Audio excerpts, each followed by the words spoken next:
from my side, it's important to also just emphasize the point that Arif was saying.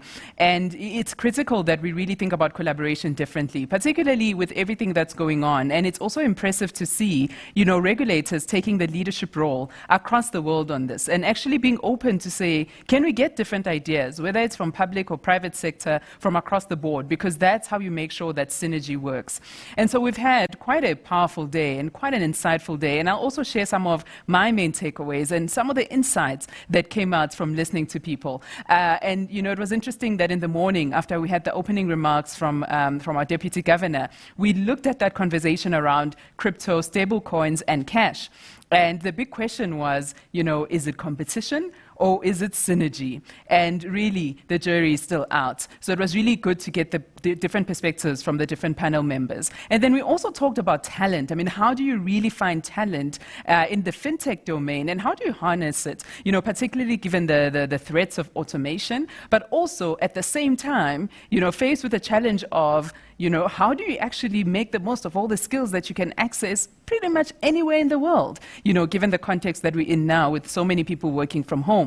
We also had a conversation around FinTech and the future of banking, cybersecurity in the age of FinTech. And it was really interesting looking at the future, but also cybersecurity. For those individuals, who are really threatened and really feeling worried and scared, hopefully you got some insights around how to make sure that you stay secure, because the threats are increasing.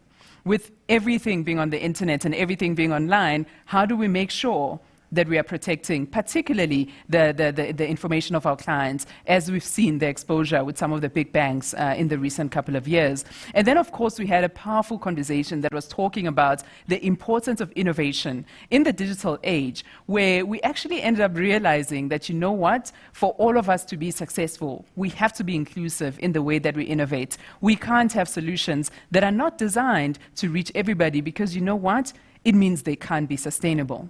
And so those were the big things that we had as topics today. And, in conclusion, we really need to think about, how do we become ready for change? How do we become ready for transformation? Because those who thought change is something that is going to go away, they need to give up right now. If anything, change is the new normal. Change is here to stay, and we need to make friends with it, and we need to be comfortable with it.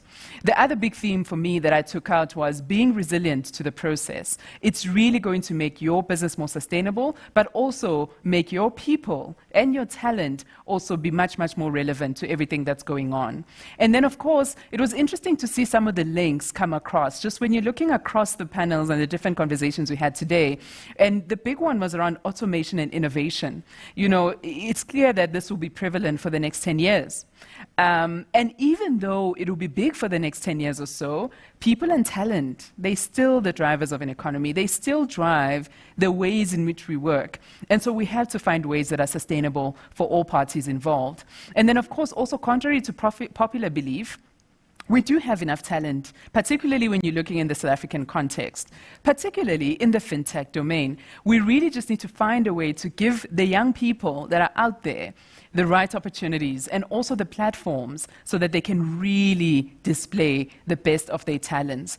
It also requires us, though, as institutions, to actually make sure that we put policies in place that are actually focused on talent development and also talent upliftment. This has to be a conscious effort. It's not something that will happen per chance. It's something that you need to focus on and make sure that you prioritize accordingly.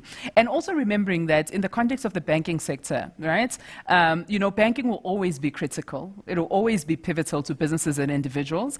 And we need to ensure that, individuals, particularly in developing countries, they have access to simple and efficient ways of working. Because as much as the speed of change is fast, as much as everything is moving ahead, we need to make sure that the solutions are efficient, scalable, and also sustainable. Otherwise, they actually won't make it into the next era. And one of the biggest risks, when we're looking at from a cybersecurity risk perspective, we talked about how the challenge of inexperienced users is a big problem, right? Particularly when you're actually doing expansion and you're doing it in a way that's cheap, and so you're trying to create banking solutions that can serve the previously underserved.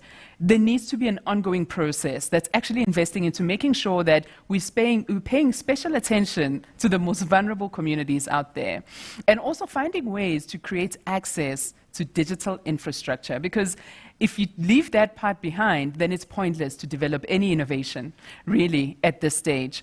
So let's hope we take all of these insights, and let's also lobby the governments, and the stakeholders and the regulators across the world, to really go and change the laws, remove the barriers to entry, because that is critical and that is fundamental for sustainable success.